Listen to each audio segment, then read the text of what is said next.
But before we get started, we have a little video for you to watch. Take a gander.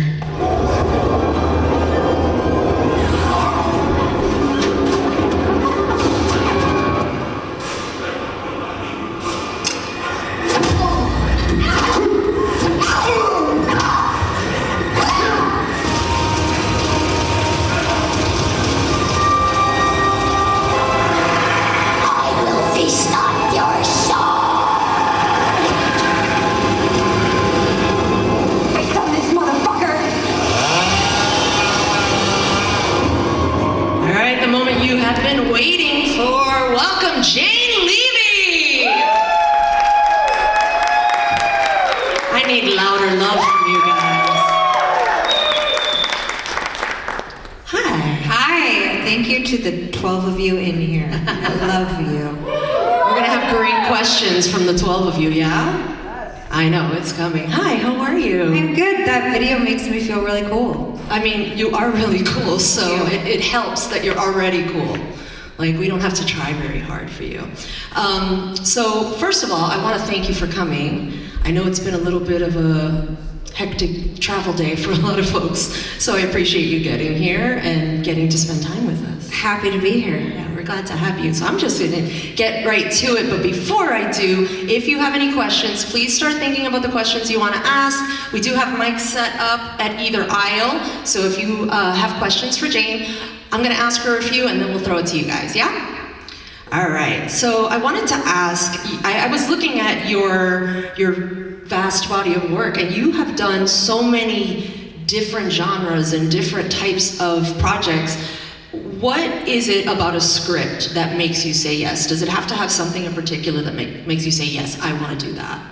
I'm not sure that there's an exact formula that I could point to, but it's a combination of the character, the director, and the experience I would have making the thing. And not the experience like, I want to go to Florida to shoot this, but more like, as an artist, is this something I've never done before? Is this something I've always wanted to explore in acting? And it's like an instinctual feeling when you read the script.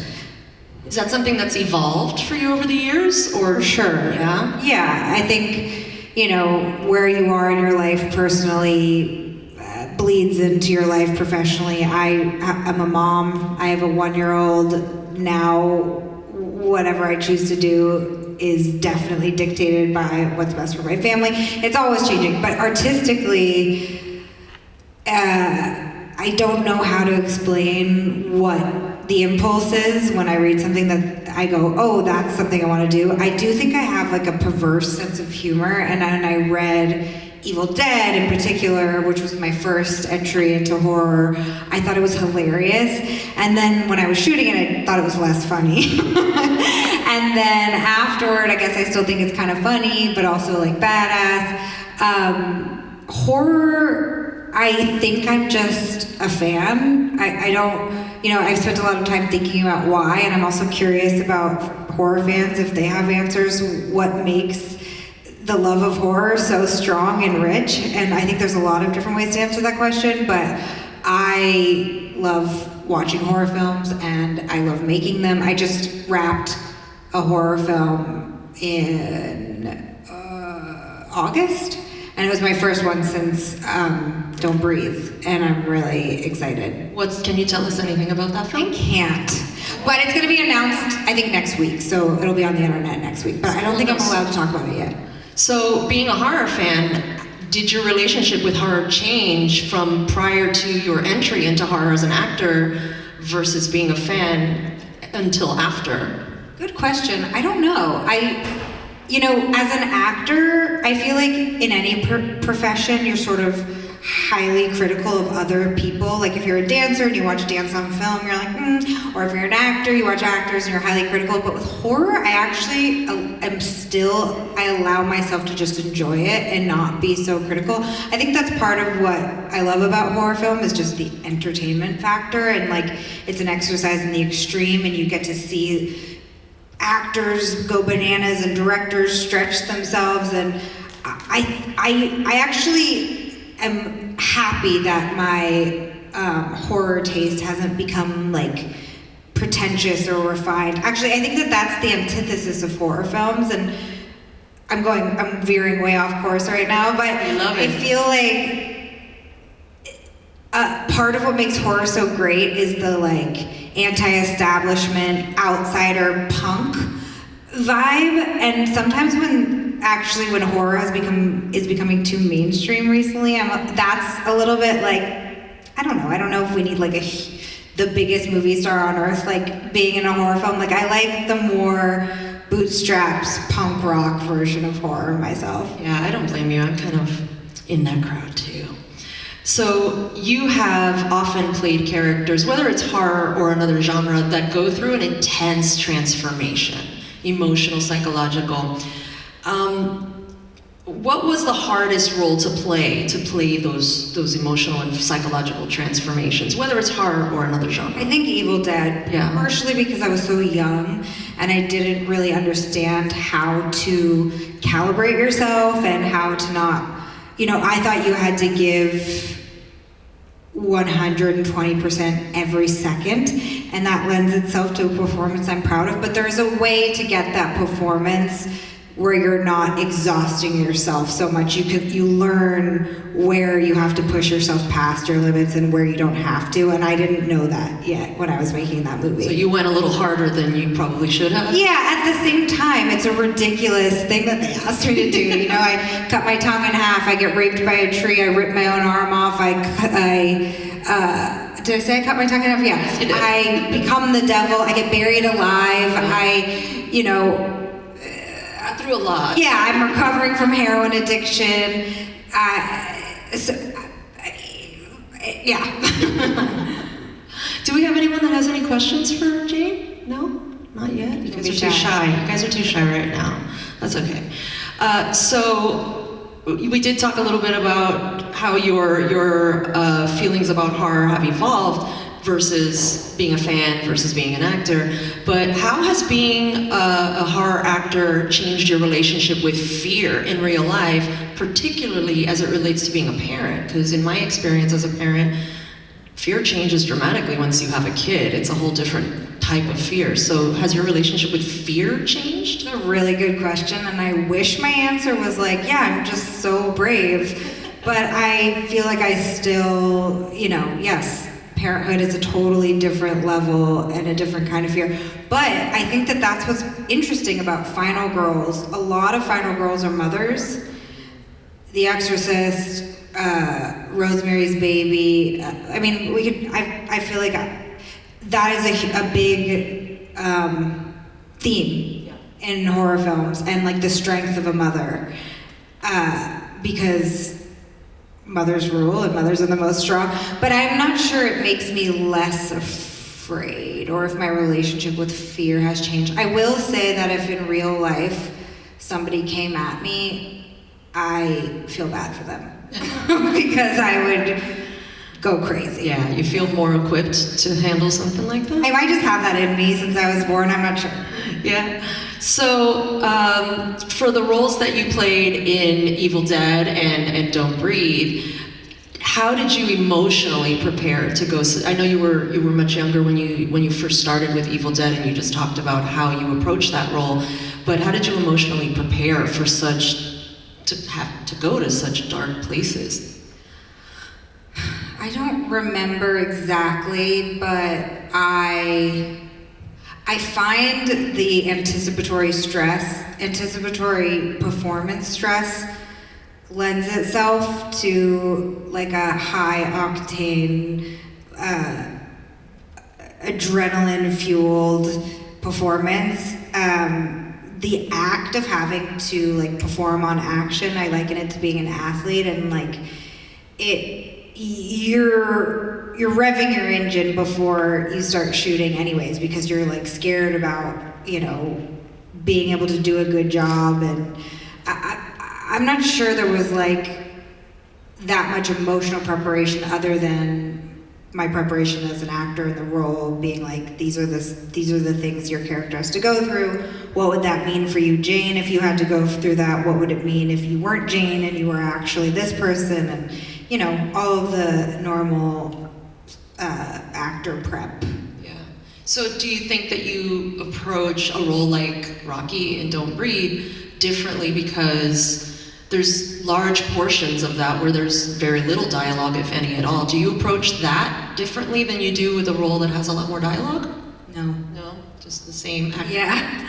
Yeah. So as far as you had mentioned in a previous, I don't know if it was a panel or an interview, but I did hear that you had mentioned that you maybe didn't want to do final girl stuff so much anymore because you didn't realize how much it took Yeah. to be a final girl. Has that changed at all? Yes. Yeah? Yeah, I was really burned out after Don't Breathe. I had a hard time recovering psychologically from Evil Dead and then Don't Breathe. And then it's been a while and I missed it.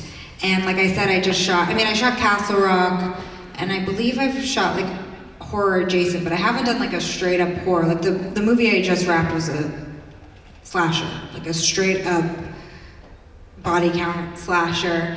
And I just had such a good time. But I think I just, again, knew how to do it in a way that didn't emotionally or psychologically like break me or exhaust me.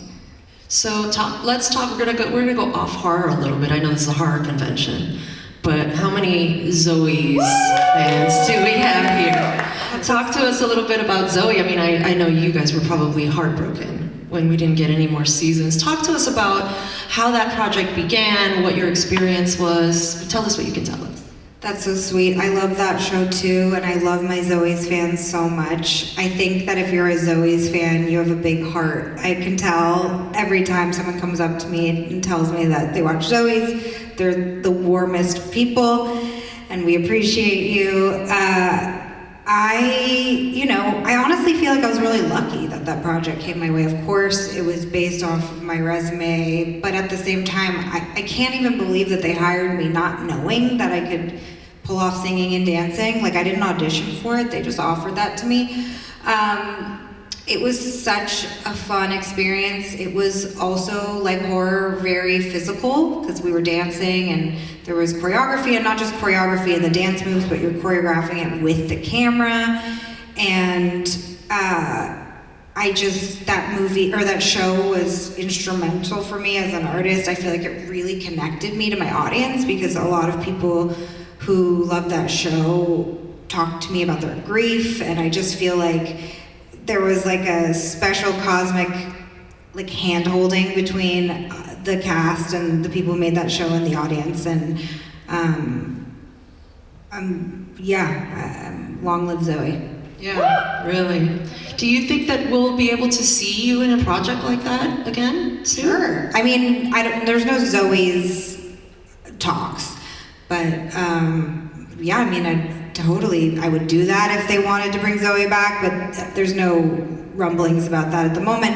I would do a musical again for sure. I feel like we need a horror version. Evil Dead the musical. That's a good idea. Is there such thing? There is. There is an Evil Dead. Oh, there's like a stage. Yeah. Yeah, okay, sure. So I feel like we need to have an amalgamation of Zoe and the Evil Dead musical starring you. Your mouth to... Send it out to the horror/musical gods. Cool. So let's go back to horror a little bit. What do you think is the biggest misconception people have about horror actors?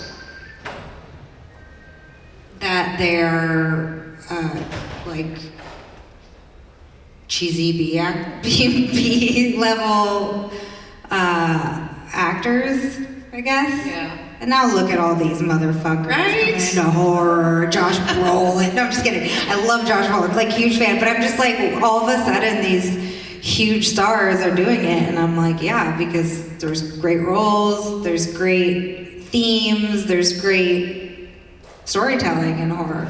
And horror doesn't... Yeah, sorry, go ahead. No, I was just like laughing because I love Josh Brolin. It's the stupidest person to point fingers at. No, but you're right. It doesn't get the credibility, the prestige that Yeah. it should. Yeah. I mean, it's changing.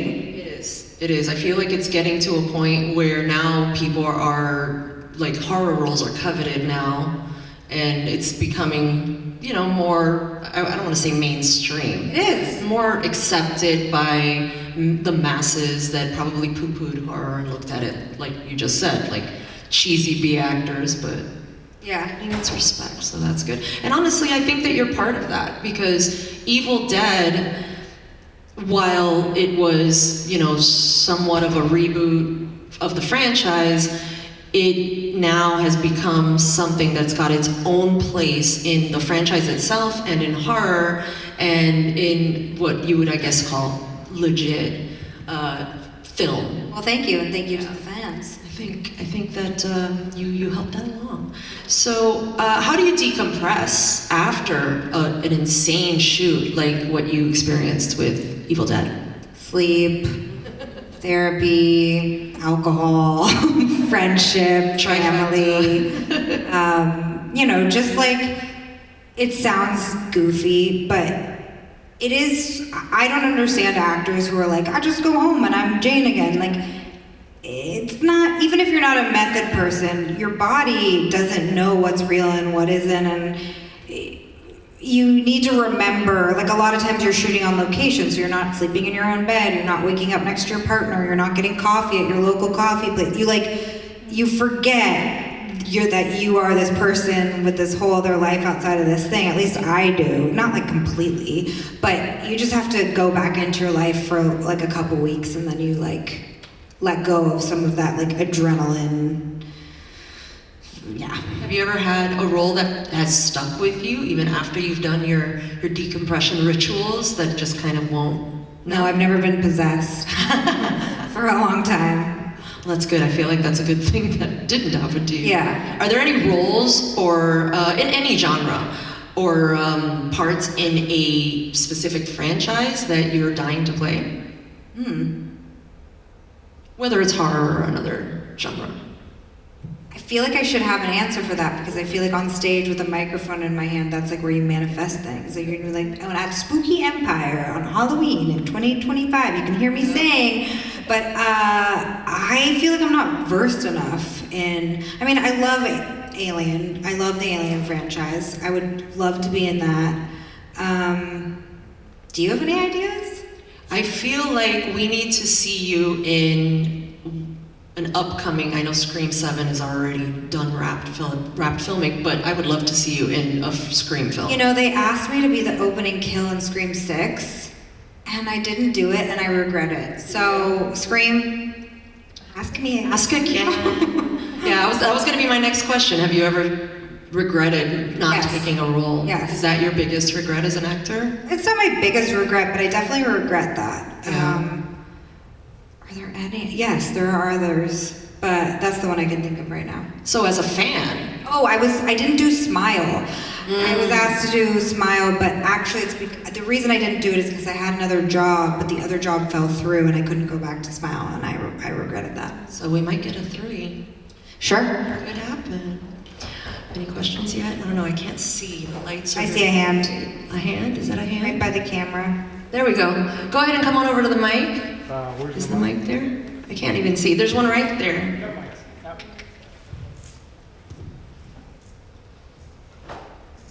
Well, there's more than 12. There's like 18. How much did you get to work behind the scenes with Bruce Campbell and Sam Raimi? And also, what scene are you most proud of in Evil Dead? I didn't get to work that much with Bruce and Sam. However, since I've started coming to these conventions, I've spent more time with them, because Mike Estes, my great agent, who's right over there, he represents Bruce and Sam, and so I've gone to some conventions with them, and I really love them, and this is what I'm manifesting. A Sam Raimi directed Evil Dead with Mia and Ash.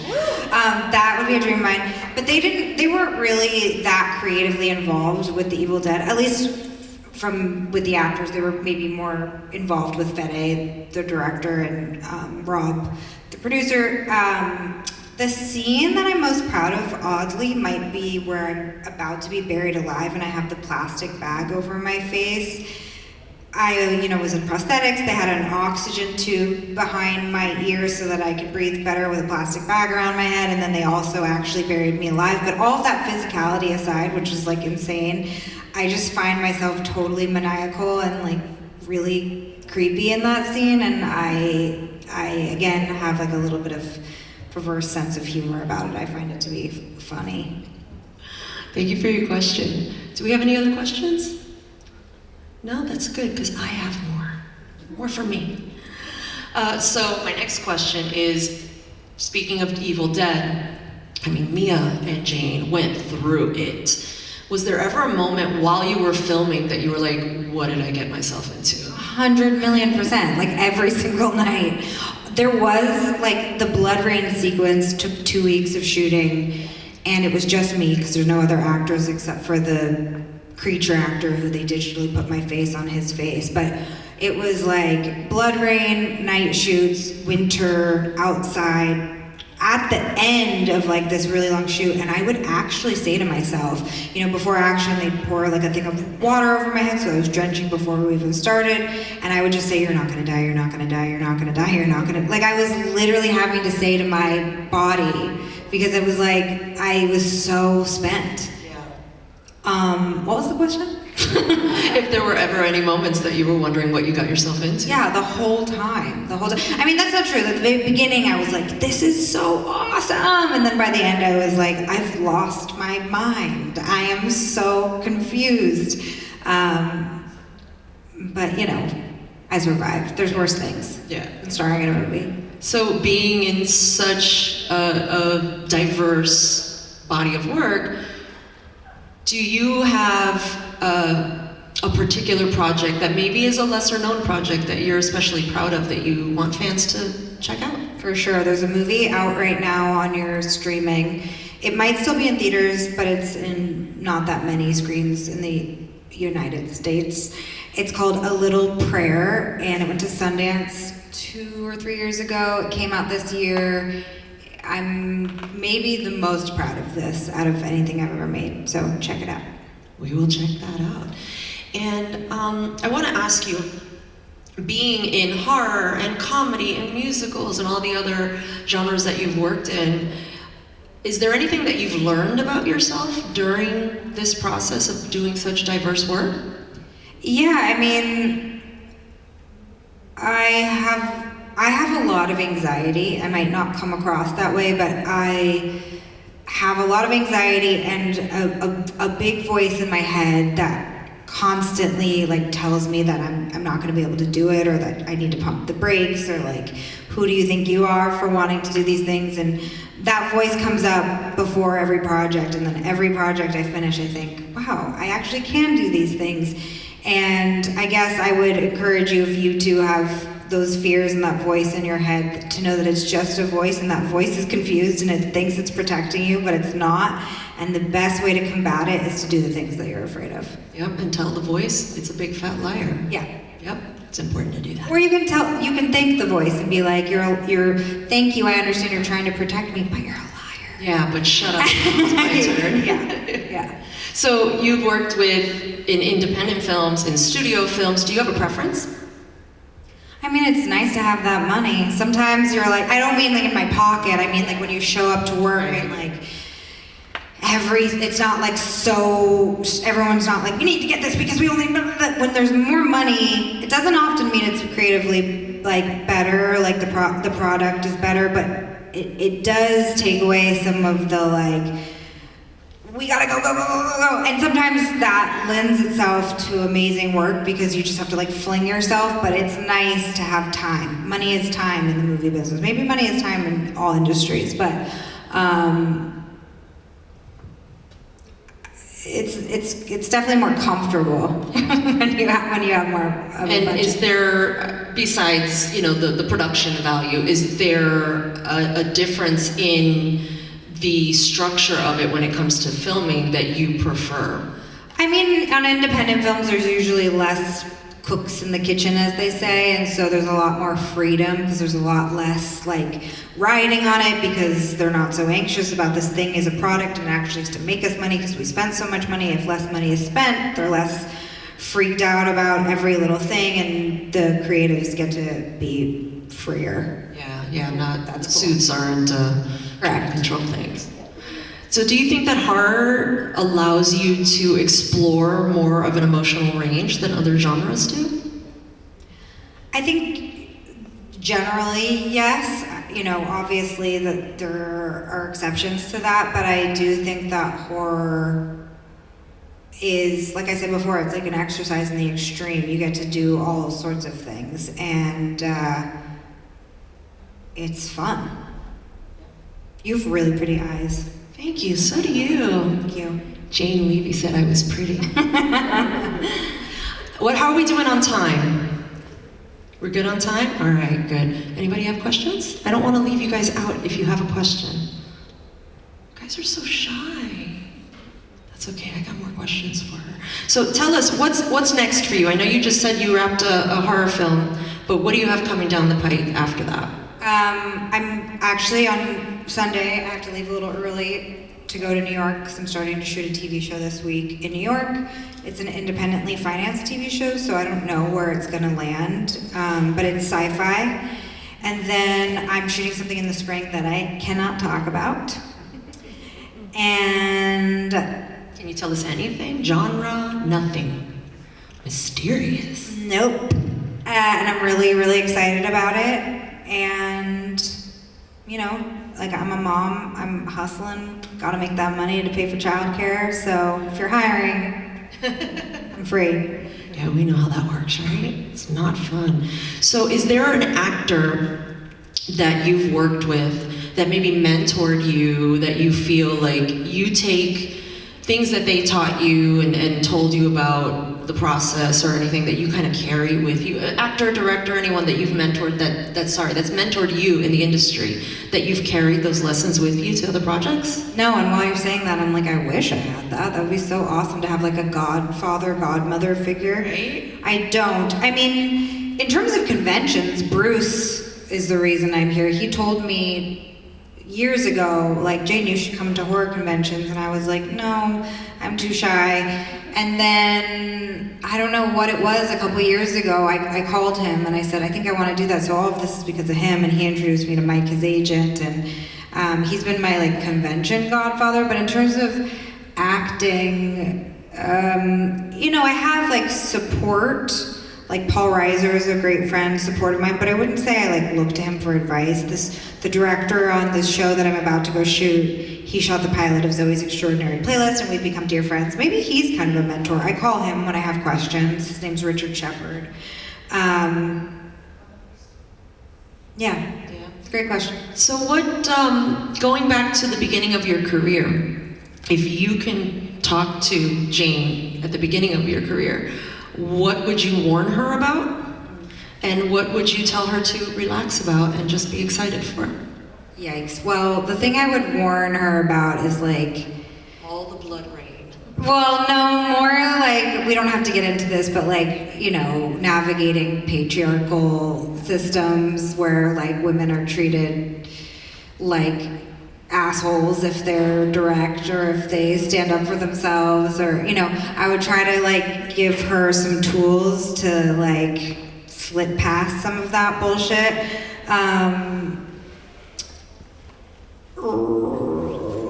What else would I say? Well, I guess I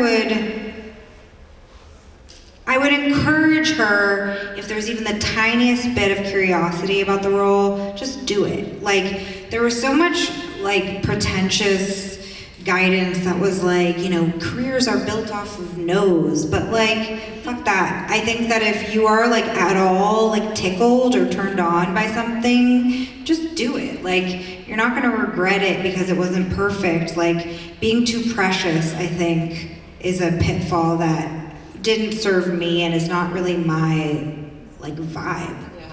So do you feel like you're maybe a more trust the process person and not like attach yourself to the outcome so much? Like, enjoy the experience? I feel like I've always been good at that, but there's no nepo in my baby. That's like the cheesiest thing I've ever said. There's no nepotism. I didn't have like anyone to look up to in terms of like, my mom or my dad or like my friend's mom, my mom's friend. Like I just navigated Hollywood at such a young age that I guess I wish I had more of a mentor, like you were saying, instead of just people that like, mind you, I had great agents, managers. I'm not trying to vilify anything, but like I do wish I had more. I do wish in retrospect I had like a guide that was interested in me as a person and an artist and not just as a product or like, yeah.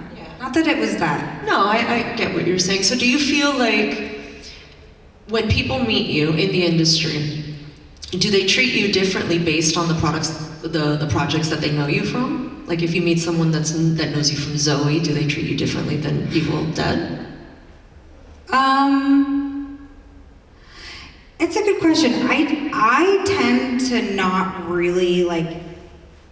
I don't have a good answer for that. You don't pay attention to that. Not really. Maybe that's not a good thing, but it's not really like on my mind when I'm meeting people. Yeah, it's probably something you don't even notice. That's good though. That's good because then it might get in your head if you did notice it. Sure. I'm so sorry that you might notice it now that I brought it up. Let's just pretend I didn't ask that question. All right, we only have a couple minutes left. So if you were thinking about asking a question, but you haven't worked up the nerve yet, now's your chance. I can't even see you, so if you're nervous, just like shapes like a dark. shadowy figure. So don't worry. There we go. We got. You ask me a stupid question, I won't recognize you. You had mentioned The Evil Dead being like a lengthy production. I was just curious about like how many days do you think you all did in general? How long was the production block? Was it one main block? Were there like a lot of reshoots?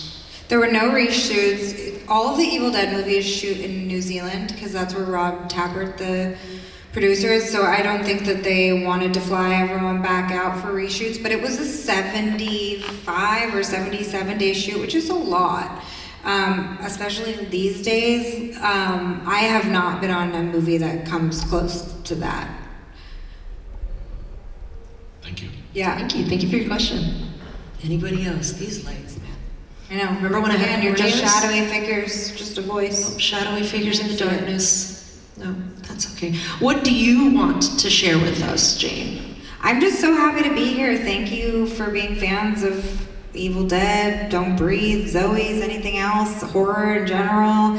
I'll be here until, Sunday, like 1 o'clock. I think I have to go to the airport to go to New York, but come say hi at my booth, and thank you. And I have one last question for you. Do you have any memorable fan encounters at one of these conventions that stuck with you and kind of touched your heart? They've all been so great. Like, people have asked me, has anyone spooked you? There was one man who did pay for a selfie, but what he wanted was for me to slap him in the face.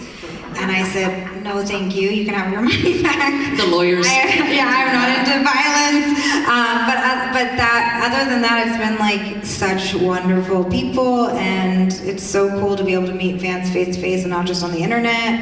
And I love everyone, but I have found there to be some really touching correspondence with my Zoe's fans. Yeah. Not picking favorites. Not picking favorites. Listen, they're Zoe's fans and they're also Evil Dead fans. Because I suspect cool. they're What a great Jane crossover. fans. Love that. Is really. Thank you. Exactly. All right, if no one has any more questions, I think we're out of time. Thank you so much, Jane, for joining us Thank you. today. It's been absolutely wonderful. Thank you. Give it up for Jane Levy!